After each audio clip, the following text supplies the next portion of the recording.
Private જેટની ખરીદી jumbo જેટની ગતિમાં। અદાણીએ 1000 કરોડનું જેટ ખરીદ્યું। મોદી એ જ કંપનીનું પ્લેન વાપરે છે। ગુજરાતમાં 3 વર્ષમાં 1600 કરોડના જેટ ખરીદાયા।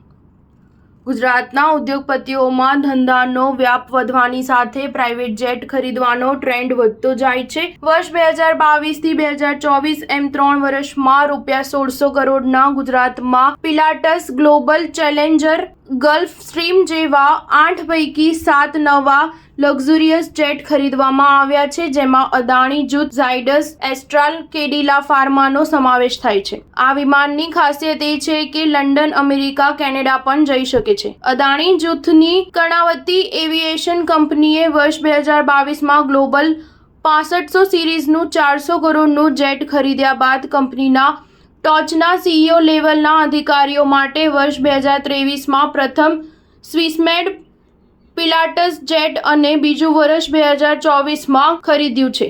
આ સિરીઝના કંપનીએ કુલ 6 વિમાનનો ઓર્ડર આપ્યો છે, જે પૈકી 2ની ડિલિવરી થઈ છે। તમામ જેટ અમદાવાદ એરપોર્ટ ખાતે પાર્ક કરવામાં આવ્યા છે। અમદાવાદ એરપોર્ટ પર પણ ખાનગી જેટની સંખ્યા વધતા નવા પાર્કિંગ સ્ટેન્ડ બનાવવામાં આવ્યા છે। અનેક ઉદ્યોગપતિઓના અમદાવાદ એરપોર્ટ પર 18 જેટલા જેટ પાર્ક થઈ રહ્યા છે, જેમાં સૌથી વધુ 8 જેટલા અદાણી જૂથના છે।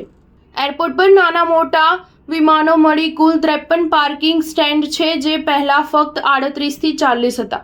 ડોમેસ્ટિક ફ્લાઇટોની સંખ્યા દિન પ્રતિદિન વધતા રાત્રિ પાર્કિંગમાં વધારો થઈ રહ્યો છે। આગામી સમયમાં અમદાવાદ ખાતે પ્રાઇવેટ જેટના પાર્કિંગ મળવા મુશ્કેલ છે, જેથી વડોદરા, સુરત કે રાજકોટ ખાતે પાર્ક કરવા પડે તેવી સ્થિતિ સર્જાશે। જેટના પાર્કિંગ માટે જગ્યા ફાળવવા સુરત ઓથોરિટીને ઇન્ક્વાયરી મળી। અમદાવાદનું ખાનગીકરણ બાદ પાર્કિંગ, ટેક ઓફ, લેન્ડિંગ સહિત વિવિધ ચાર્જિસમાં પણ બમણો વધારો થયો છે। સુરત એરપોર્ટ ઓથોરિટીને ઉદ્યોગપતિઓ તરફથી જેટના પાર્કિંગ માટે જગ્યા ફાળવવા 7 જેટલી ઇન્ક્વાયરીઓ મળી છે, એટલે કે અંદાજ લગાવી શકાય કે આવનારા સમયમાં ગુજરાતમાં જેટની ડિમાન્ડ વધી રહી છે। સ્ટાર ન્યૂઝ 7 હંમેશા સચ્ચાઈની સાથે।